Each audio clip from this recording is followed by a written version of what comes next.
नमस्कार साथियों, मैं सुनील यादव आपके अपने YouTube channel M with Sunil पर आपका हार्दिक स्वागत अभिनंदन करता हूं। साथियों, सबसे पहले होली की सभी देशवासियों को हार्दिक शुभकामनाएं और बधाइयां।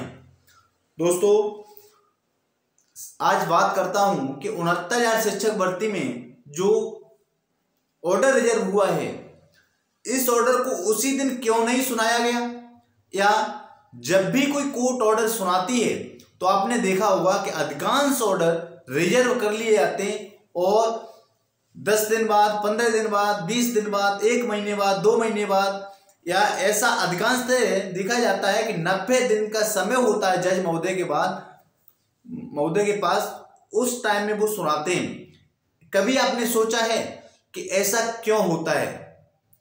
दोस्तों, ये वाली बात भी बताएंगे ऐसा क्यों होता है। जो ओबीसी एससी आरक्षण का जो अपना ये मुद्दा चल रहा था, ऑर्डर रिजर्व कर लिया गया।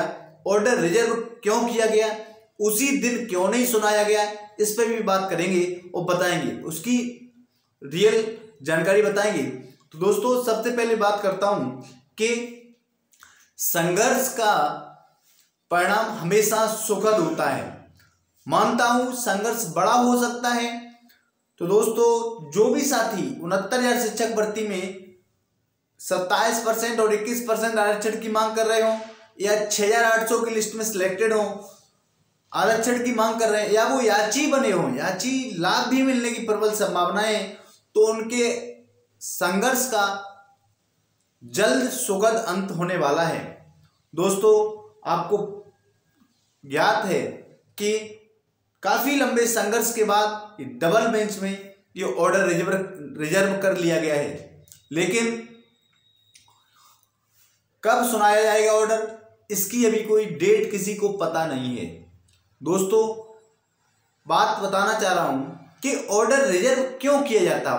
जज महोदय अगर चाहते तो उसी दिन भी तो ऑर्डर सुनाया जा सकता था।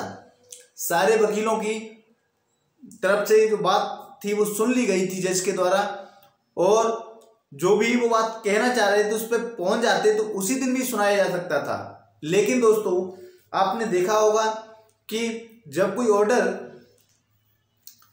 जिसको सुनाया जाता है तो जब रिजर्व करने के कुछ दिनों बाद सुनाया जाता है, कुछ सप्ताहों बाद सुनाया जाता है, कुछ महीनों बाद सुनाया जाता है। कभी आपने सोचा ऐसा क्यों होता है? देखिए, जब 2 पक्ष हों या 3 पक्ष हों, जब उनके वकील तरीके से अपनी बात रखते हैं और जज के पास ही उनका एक कर्मचारी होता है जो कि शॉर्टहैंड वगैरह जिससे आती है, तो स्टेनो बोल सकते हैं उसे, वो सारी बातें लिखते जाते हैं, क्या बोला गया, क्या कौन से बात को मेंशन किया गया है, किस बात के मतलब किस ऑर्डर को। यहाँ जैसे आप लोगों ने देखा होगा कि जब भी कोई कोर्ट में बात चलती है तो किसी दूसरे हाई कोर्ट के ऑर्डर को पढ़ के सुनाया जाता है कि उस कोर्ट के ऑर्डर में ये बात कही गई है, इसमें ये बात कही गई, इस बात पे ऐसा होना चाहिए, इस पे ऐसा होना चाहिए, ऐसा होता है ना कि नहीं। तो इन सारी चीज़ों को देखते हुए सारी चीज़ें मेंशन होती हैं, और जो कोर्ट ऑर्डर होता है, कभी कभी कोर्ट ऑर्डर 1 पन्ने में 2 पन्ने में नहीं, सैकड़ों पेजों में होता है, और कभी कभी तो हजारों पेजों में भी ऑर्डर होता है। तो दोस्तों, सबसे पहले सारी बहस को, जितनी बहस की गई, सारी बहस लिखी जाती है, वो बहस बाद में जज महोदय वो ऑर्डर में मेंशन करते हैं। सारी चीजें वो ऑर्डर में लिख के आती हैं। अगर ये ऑर्डर दिया गया है तो वो ऑर्डर किस बेस पे दिया गया है। फिर जैसे कहा गया है कि राजस्थान हाईकोर्ट में ये बात ऐसे कही गई है, या मध्य प्रदेश कोर्ट में ये बात ऐसे कही गई है, कोई भी एग्जाम्पल लेके, तो उसको इसी हिसाब से फिर बाद में जज उस चीज को देखते हैं कि हाँ ये बात सच है, या मतलब किस बेस पे इनको डिसीजन दिया जाए। तो दोस्तों, इसलिए समाप्त है, ऑर्डर आने में देरी हो जाती है। इतना बड़ा ऑर्डर होता है, टाइप करने में भी इतना टाइम लगता है, और जो समाप्त है जो बताया जाता है कि अलग अलग जज अपने अपने ऑर्डर को डिलीवर करने में अलग अलग टाइम लेते हैं। इनकी एक बाउंडेशन होता है कि 90 दिन तक इनको ऑर्डर आ जाना चाहिए, बहुत से जज महोदय आपने ऐसे देखे होंगे जो 15 दिन में भी ऑर्डर डिलीवर कर देते हैं, कोई 20 दिन में, कोई 1 महीने में, कोई 2 महीने में। तो देखो हम लोग अपना देख रहे हैं कि 6800 की लिस्ट में सिलेक्टेड भाई बहनों को कब तक ऑर्डर डिलीवर होता है। दोस्तों आज 25 मार्च हो गई है और हम लोग पूरे देश में होली का त्यौहार बड़ी ही खुशियों के साथ मना रहे हैं।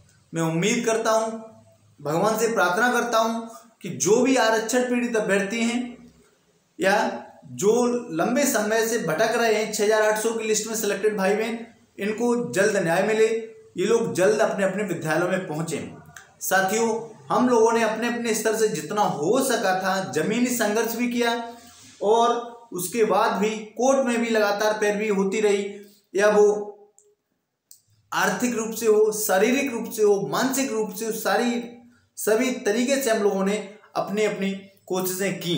लेकिन हम लोग जैसा सोच रहे थे कि लोकसभा इलेक्शन से पहले हम सारे भाई बहन 6800 की लिस्ट में सिलेक्टेड भाई बहन के दुखों का अंत होगा और अपने अपने विद्यालय में होंगे, लेकिन ये बड़े ही कष्ट की बात है, खेद की बात है। हम लोग जस के तस हैं, लगभग धीरे धीरे 27-28 महीने कंप्लीट होने को जा रहे हैं और कोई भी अपने अपने विद्यालयों में नहीं पहुंचा है।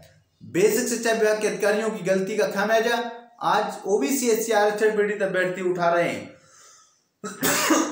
तो साथियों जहां पर भी आपके गांव में, मोहल्ले में, पड़ोस में जहां पर भी कोई सभा होती है या कोई भाजपा का सांसद, विधायक, मंत्री अगर आता है तो आप अपना वही पोस्टर, बैनर या एप्लीकेशन लेके उनके पास जरूर जाइए और उनको स्पष्ट तरीके से कहिए कि हम लोग पूरा ओबीसी एससी समाज आपको सपोर्ट नहीं करेगा अगर आपने ये भर्ती पूरी नहीं कराई।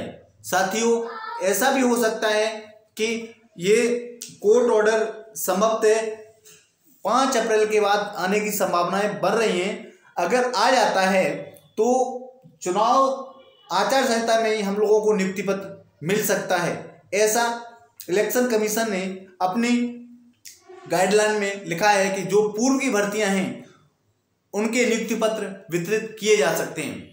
तो दोस्तों मैं उम्मीद करता हूं सारे भाई बहन अपने अपने स्तर से प्रयास करेंगे और हम लोग जरूर सफल होंगे। हतोत्साहित मत होइए, निराश मत होइए, सफलता जरूर मिलेगी। और मैं उम्मीद करता हूं आप सभी भाई बहनों से कि एक बार सभी लोग पूरे मन से प्रयास करिए, जरूर सफल होंगे, जल्द सफल होंगे। और साथियों अपना जो समय है इसका भी यूटिलाइज करिए। बने रहिए आप अपने YouTube channel M with Sunil पर। जय हिंद, जय भारत, जय संविधान। सभी को एक बार फिर हैप्पी होली।